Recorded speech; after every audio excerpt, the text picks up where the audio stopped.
Oga, na you be this o. Na you dey this newspaper o. Na him o. That can't be me. Am I dreaming?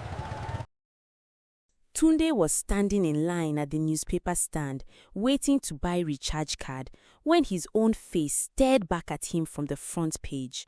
Black and white photo, black border around it, and beneath his photograph, 4 words that made the ground tilt beneath his feet.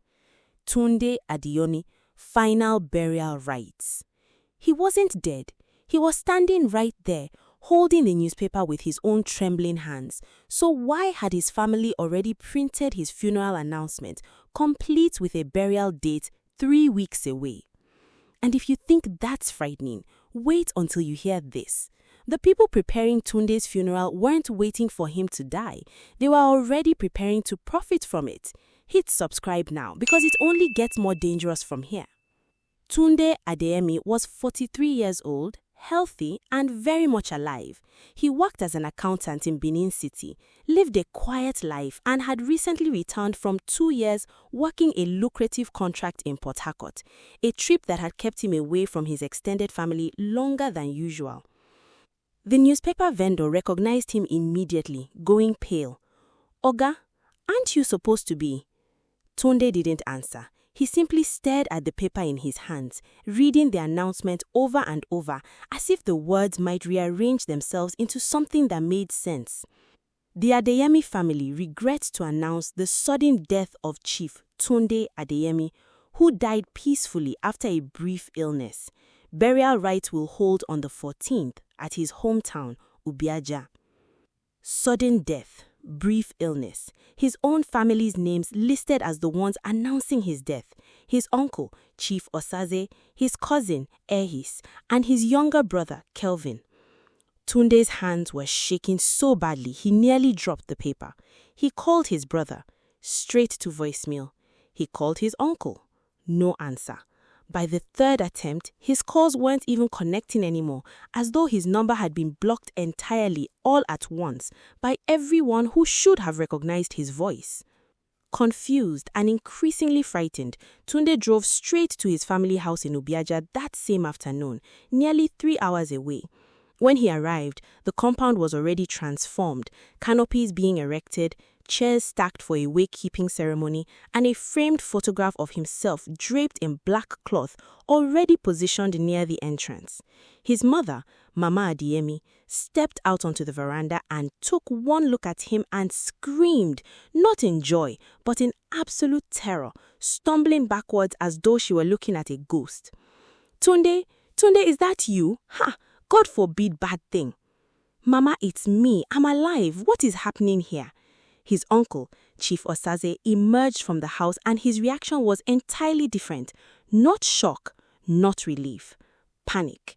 You're supposed to be in Port Harcourt, Chief Osaze stammered, eyes darting toward the compound gate as if calculating an escape route. I came back 2 weeks ago, uncle. Why does everyone think I'm dead? Chief Osaze's composure cracked for just a moment before he forced a smile that didn't reach his eyes. There must have been a terrible misunderstanding, my son. Come inside. Let us sort this out. Something about the way he said it made every hair on Tunde's arms stand up. Inside, Tunde found his brother Kelvin sitting stiffly in the parlor, unable to meet his eyes. Kelvin, talk to me. Uncle Osaze said he got a call from Port Harcourt, from your company, that there had been an accident on site. He said they even sent a death certificate. From who? Which hospital? Kelvin's voice dropped to barely a whisper. I don't know, Tunde, but Uncle Osaze has been handling everything, all the paperwork. He even started meeting with the family lawyer about your late father's land, the properties registered in your name. He said as family patriarch, he needed to begin the transfer to preserve it before probate complications made it difficult. Tunde felt a something cold settle in his chest. His father had passed 3 years earlier, leaving Tunde, his only son from his first marriage, the largest share of extensive property holdings, a fact that had caused years of quiet resentment from his uncle's side of the family. a forged death certificate, a hasty obituary, timed precisely for the 2 weeks Tunde was unreachable on a remote assignment with poor network coverage. It wasn't a mistake, it was a plan. That night, Tunde crept toward his uncle's study, driven by a suspicion he hoped was wrong. Through the slightly open door, he heard Uncle Saze on the phone. The paperwork needs to be finalized before the burial, not after. Once the community accepts him as buried, reversing it becomes complicated. The lawyer already has the transfer documents. We only needed the certificate to convince the bank. Tunde's blood ran cold. This was fraud, deliberately engineered, and his uncle intended to push it through even now. The next morning, Tunde drove straight to the Obiaja General Hospital listed on the death certificate. The records officer checked her files, frowning. "Sir, we have no record of any death certificate issued under this name. Nothing was ever processed here." Fabricated entirely. Armed with the hospital's written confirmation, Tunde visited the newspaper office next, requesting the original submission paperwork for the obituary. The clerk pulled the file, and Tunde's stomach dropped. The payment receipt wasn't in Uncle Saze's name. It bore Tunde's own signature, his own phone number, his own email address used to confirm the submission the day before it printed. "Sir, someone called from this number and verified everything," the clerk said, gesturing at Tunde's own listed contact details. "We don't publish obituaries without verification from a close family member or the deceased registered next of kin. This came through clean." Tunde stared at his own forged signature, and a new, colder question replaced the first one entirely. If I didn't submit this, who had access to my signature, my phone records, and my company email well enough to impersonate me, convincingly enough to fool a newspaper? Chief Osaze didn't work in Port Harcourt. He'd never had access to Tunde's employment file, his HR records, his official signature on file with the company. Someone else had supplied that. Someone on the inside. Tunde made one more call to human resources at his Port Harcourt company, asking who in the last month had requested copies of his personnel file. The answer came back within the hour, and it hit him like a physical blow. His own cousin, Ehis, listed right there on the obituary as one of the announcing family members, worked in the records department of Tunde's own company. Ehis had pulled his file 3 weeks earlier, citing family emergency documentation, and had never mentioned it to anyone. It wasn't just Chief Osaze's scheme. It was a coordinated plan between an uncle desperate to seize land he felt was unfairly denied to his branch of the family, and a cousin with exactly the inside access needed to make the fraud airtight.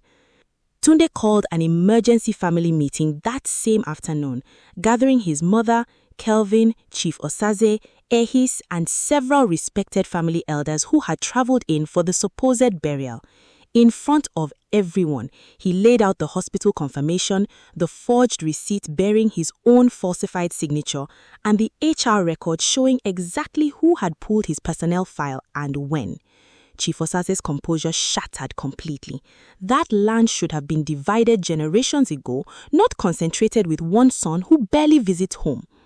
Ehis said nothing at all, his silence answering everything the room needed to know.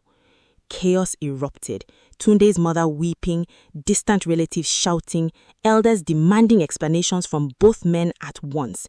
Kelvin, ashamed he suspected something days earlier and said nothing, finally spoke up in Tunde's defense.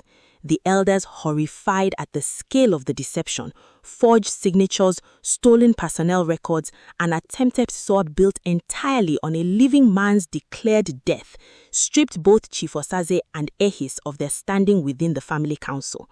Tunde formally reported the fraud to the police, presenting the hospital records, the forged receipt, and the HR access logs as evidence.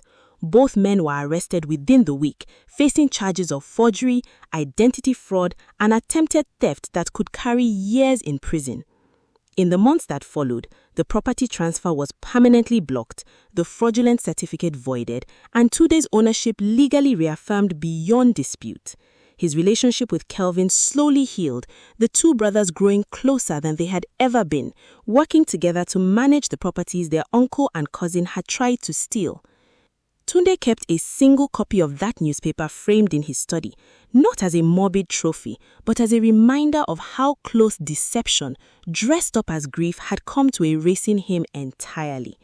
Months later, dusting the frame one quiet evening, he looked closely at the obituary text for the first time in a while and noticed something that made his skin crawl all over again. Topped into the final line of the announcement was a small specific detail about his childhood, a nickname only his late father had ever called him, one Tunde was certain he had never once mentioned to Ehis or written down anywhere in his official company records. He still doesn't know how that detail made it into print, and some nights, staring at that frame, he isn't entirely sure he wants to find out. If you were declared dead by your own family while you were still alive, what would you do first? And where do you think that nickname came from? Tell me in the comments below. And hit subscribe now because next week's story might be the one that finally keeps you up at night.